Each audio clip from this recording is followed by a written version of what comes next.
くると思ってた。あかん。そんなことより自分の心配しなさい。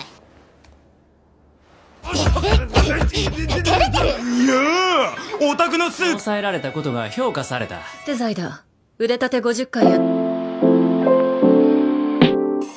Halo para animers yang tahunya cuma rebahan sambil nonton menggunakan wifi tetangga. Gimana kabar kalian? Apakah masih aman wifi tetangganya?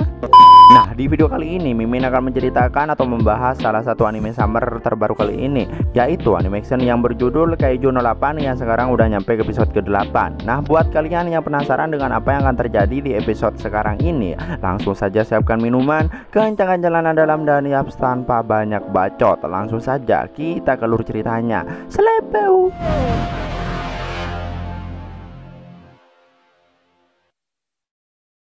Melanjutkan pertempuran antara Hoshina dengan Kafka. Kafka nampak bingung karena dirinya tidak boleh mengayunkan tinjunya ke Hoshina. Namun di tengah kebingungannya itu secara tiba-tiba bahu kirinya udah ketebas dan terluka begitu aja. Hoshina terlihat udah terbang di atas Kafka. Merasa jika pisau bisa melukai Kafka, menyadari jika Hoshina bukanlah lawan yang bisa dihadapi dengan setengah hati, Hoshina lalu menyerang hingga membuat Kafka terpental. Saking cepatnya serangan Hoshina, Kafka tidak sempat mengeraskan tubuhnya. Dari segi kecepatan, menurut Kafka, Hoshina lebih cepat dari Kaiju 09. Saat pertama kali melihat gerakan Kikoru, Kafka udah sangat terpukau. Tapi gerakan Hoshina berada di level yang berbeda. Itu sudah bukan gerakan yang bisa dilakukan oleh manusia. Hoshina nampak melompat dengan sangat cepat dari gedung ke gedung. Bahkan dia dengan mudah membelah tubuh Kafka hingga terlihatlah inti yang ada di dalam Kafka. Hoshina melaporkan bahwa inti musuh telah terlihat. Sebagai kaiju tentu dengan sangat mudah Kafka kembali meregenerasi tubuhnya. Bodohnya di sini ternyata Kafka baru pertama kali meregenerasi tubuhnya, yang mana itu membuatnya sangat terkejut. Tapi di sisi lain memulihkan dirinya itu juga memakan banyak tenaga. Dengan itu di sini bisa gawat jika dirinya terus kena tebas oleh Hoshina.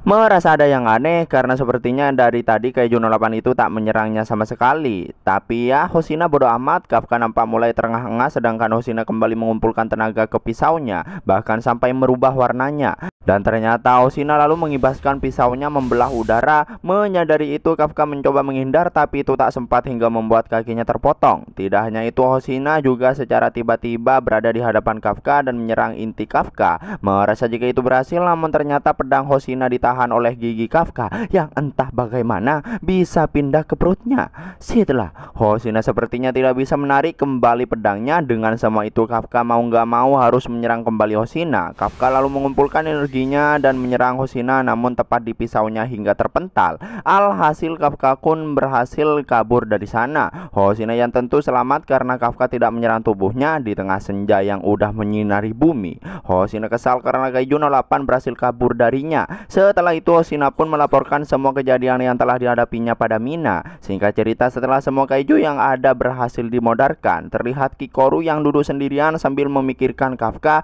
Dia mengingat kembali saat Kafka membunuh kaiju tepat berada di hadapannya. Yang mana di sini Kikoru ragu apakah dirinya bisa terus mempercayai Kafka.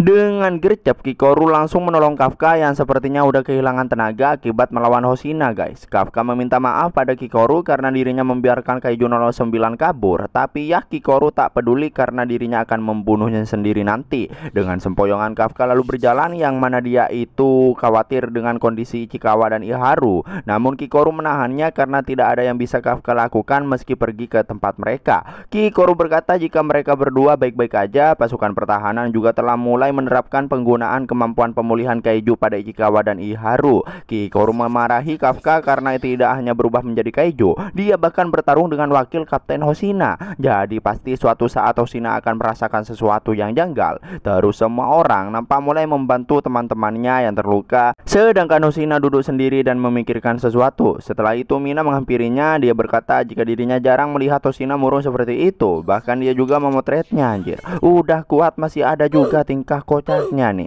Mina bertanya apakah Kaiju 08 sangat kuat. Hoshina berkata jika kemungkinan Kaiju 08 itu berada di level Daikaiju, yang artinya dia itu Daikaiju yang belum pernah terlihat selama 5 tahun sejak Fukuoka. Dan untungnya beberapa bulan ini tidak ada korban yang dibunuh oleh Kaiju 08. Menurut Hoshina, Kaiju 08 itu bukan tipe Kaiju yang membunuh semua orang.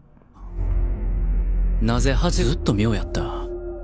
というより、むしろ人間と戦 Mina menyuruh Hoshina untuk beristirahat dan sisanya dirinya yang akan mengurusnya. Mina tak peduli dengan tipe kaiju, asalkan kaiju maka mereka harus memodarkannya. Di tengah obrolan mereka berdua, secara tiba-tiba Ikaruga melaporkan pada mereka. Saking kerasnya itu sampai membuat kuping mereka berdua mau copot. Buset. Ikaruga melaporkan bahwa kaiju humanoid No 9 itu berwujud manusia. Mendengar itu Hoshina dan Mina tentu berjedak-jeduk. Sin lalu berpindah ke Hotaka yang berjalan seorang diri dengan sempoyongan. Terus ada seseorang pengendara mobil yang memanggil Hotaka dan menyuruhnya minggir. Dengan tatapan kosongnya Hotaka berbalik dan menunjuk orang tersebut. Orang ini hanya bisa terkejut. Hotaka lalu menghampirinya dan berubah wujudnya menjadi kaiju lalu melahap orang ini. Dan ternyata Kaiju No 9 menggunakan tubuh pengendara mobil ini untuk mengganti tubuh Hotaka. Setelah mendengar berita tentang dirinya, Kaiju No 9 ini mencari cara bagaimana untuk mengalahkan Kaiju 08 alias Kafka. Namun dirinya merasa itu mustahil karena dirinya masih harus terbiasa dengan tubuh barunya itu. Shin berpindah memperlihatkan Ichikawa yang udah kembali sadar. Kikoru dan Kafka yang udah menunggunya pun tentu sangat senang. Ichikawa yang khawatir sama Kafka dan sangat bersyukur Kafka itu baik-baik aja. Ichikawa berterima kasih karena dia telah menyelamatkan dirinya dan juga Iharu. Namun ternyata guys, なんでおっさんに礼言うんだ。余重の増殖おっさんが照れてんだ。 singkat cerita, setelah semua kegaduhan yang terjadi di malam hari entah di mana tempatnya, semua anggota pasukan pertahanan merayakan kesembuhan Ichikawa dan Iharu. Tapi ternyata itu adalah perayaan peringatan misi pertama mereka. Mereka sengaja menunggu sampai Ichikawa dan Iharu keluar dari rumah sakit. Dengan itu Kafka lalu memanggil para pelayan untuk menyajikan makanannya. Dari balik pintu terlihat begitu banyak pelayan. Mereka nampak mulai membuka tudung saji yang mana semua piring penuh dengan daging. Para pelayan menyajikan paket spesial daging sapi Kuroge Wagyu kelas A6. Buset guys, A5 aja kalau di Indonesia harga per kilonya 6 jutaan. Apalagi yang A6, nggak kebayang dah tuh. Mereka bertiga aja sampai terkejut kayak gini. Salah satu pelayan mengatakan bahwa itu adalah acara yang dipimpin oleh Tuan Muda Haruichi, yaitu Izumo. Jadi mereka tidak bisa menyajikan makanan yang memalukan. Tapi Izumo sendiri bilang jika dirinya udah memesan paket termurah. Yang datang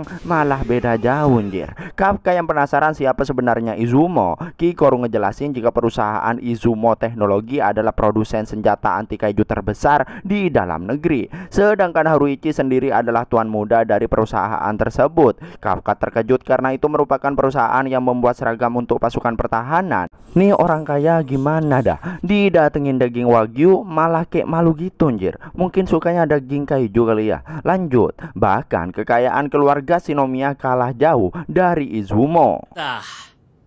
同期乾杯 Mereka nampak menikmati pesta makan-makan itu dengan sangat menyenangkan. Ada yang mukbang, ada yang mabuk juga. Ya pokoknya menyenangkan lah. Bagi Ichikawa itu pertama kalinya melihat teman-temannya sesenang itu. Ichikawa berterima kasih pada Hoshina karena telah mengadakan perayaan itu. Namun Hoshina berkata jika Ichikawa terlalu naif, yang mana bagian serunya baru akan dimulai. Secara tiba-tiba mereka dikejutkan dengan Kikoru yang berteriak. Dia itu sedang berdebat dengan Kiharu. Iharu yang tak terima pun tentu membentaknya balik. Melihat mereka yang bertengkar, Ichikawa pun mencoba menenangkannya. Bukannya diam, malah pindah ke Aoi yang pastinya siapa lagi kalau tidak berdebat dengan Haruichi. Tidak hanya itu, bahkan di sini Kafka juga ikutan. Dalam keadaan mabuk, Kafka berkata jika seragam buatan keluarga Haruichi sangatlah lemah. Meski menggunakannya, Kafka tak bisa mengalahkan satu pun kaiju. Kukira mereka berdua aja yang ribut udah cukup. Ternyata masih banyak anjir. Ini dengan ini, itu dengan itu. Pokoknya banyak dah. Ichikawa yang udah pening mendengar kegaduhan yang terjadi. Tapi sepertinya Ichikawa merasakan sesuatu hal yang aneh. Merasa jika Ichikawa sudah menyadarinya, tanpa disadari semua teman-temannya itu ternyata membahas tentang misi. Setelah melewati misi pertama, semuanya menyadari kekurangan masing-masing, bukan hanya dirinya. Semua orang yang ada di sana itu ingin menjadi lebih kuat lagi. 年上を敬うんかい。オブせいやギャフンとい。 Di tengah kegaduhan yang terjadi, di sisi lain Haruichi nampak sedang berbicara dengan pelayan yang tadi, guys. Pelayan itu senang karena Haruichi datang mencarinya. Dia pikir dirinya udah tak punya kesempatan lagi untuk bertemu dengan Haruichi. Nah, pelayan ini bernama Dojima. Haruichi bilang jika dirinya hanya ingin teman-temannya makan enak. Dojima yang bertanya mengenai ayah Haruichi yang mana sejak suatu kejadian mereka tak pernah bicara lagi. Haruichi meminta maaf dan memuji masakan Dojima yang sangat enak malam ini. Di tengah perbincangan mereka, tiba-tiba saja ada Aoi yang muncul di belakang Haruichi. Tapi Haruichi merasa jika Aoi itu bukanlah orang yang suka ikut campur dengan urusan orang lain. Kembali ke tempat makan, Hoshina kembali menenangkan suasana karena udah tiba saatnya dia mengumumkan sesuatu kabar penting. Dan ternyata Hoshina mengumumkan bahwa atasan mereka sangat memuji tindakan Kafka yang menemukan kelemahan Kaiju dan sangat membantu tim pertahanan. Dengan itu para atasan memutuskan untuk mempromosikannya. Mendengar itu tentu Iharu, Ichikawa, dan yang lainnya tentu sangat senang mendengar kabar tersebut. Hoshina mengucapkan selamat atas bergabungnya Kafka dalam pasukan pertahanan divisi 3. Semua orang lalu berteriak senang mengetahui Kafka telah resmi menjadi anggota mereka.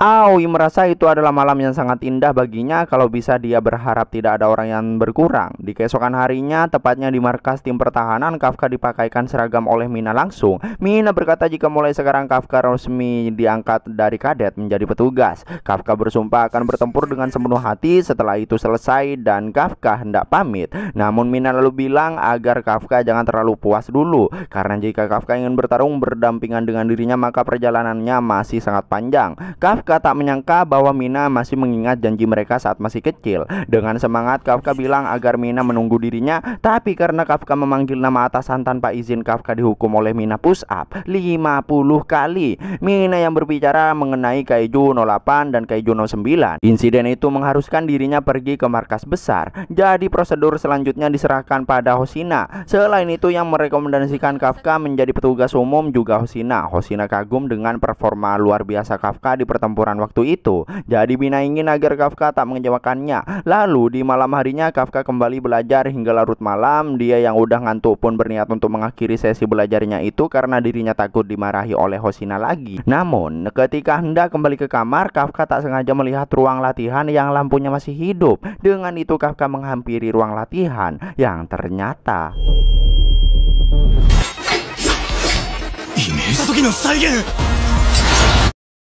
Kafka yang terkejut dan terjatuh hingga ketahuan oleh Hoshina. Hoshina memarahi Kafka karena lagi-lagi belajar sampai larut malam. Namun Kafka membalasnya karena Hoshina juga berlatih sampai larut malam, yang mana dia itu sedang menyusun strategi untuk mengalahkan Kaiju 08 agar saat dirinya kembali bertemu dengan Kaiju maka bisa dengan mudah membelahnya. Hoshina berkata jika dirinya yang salah dari awal, andai dirinya bertarung dengan serius mungkin akan dengan mudah membunuhnya. Hoshina berkata jika itu bukanlah musuh yang bisa dihadapi oleh petugas biasa. Takutnya Kaiju 09 mempunyai kekuatan yang setara dengan Kaiju 08. Oleh karena itu maka dirinya lah yang harus menghadapinya. Kafka mengakui bahwa Hoshina benar-benar hebat karena tidak hanya orang biasa, dia bahkan ingin melindungi petugas seperti dirinya. Kafka lalu memanggilnya. Dia akan berusaha untuk menjadi kekuatan bagi pasukan pertahanan. Namun Hoshina mencikiknya karena dirinya itu sama sekali tak mengandalkan orang yang cuma mengeluarkan 1% kekuatan tempur, tapi dirinya masih menaruh harapan terhadap 1% itu.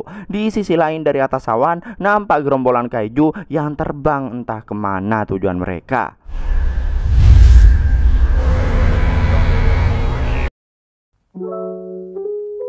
Dan ya, situlah akhir dari anime Kaiju 8 episode ke-8. Nah, buat kalian yang penasaran dengan apa yang akan terjadi di episode berikutnya, makanya pantengin terus channel Lime Senpai. Jangan lupa like dan subscribe-nya. Terima kasih buat kalian yang udah nonton sampai akhir. Sampai jumpa di video berikutnya. Selebeu.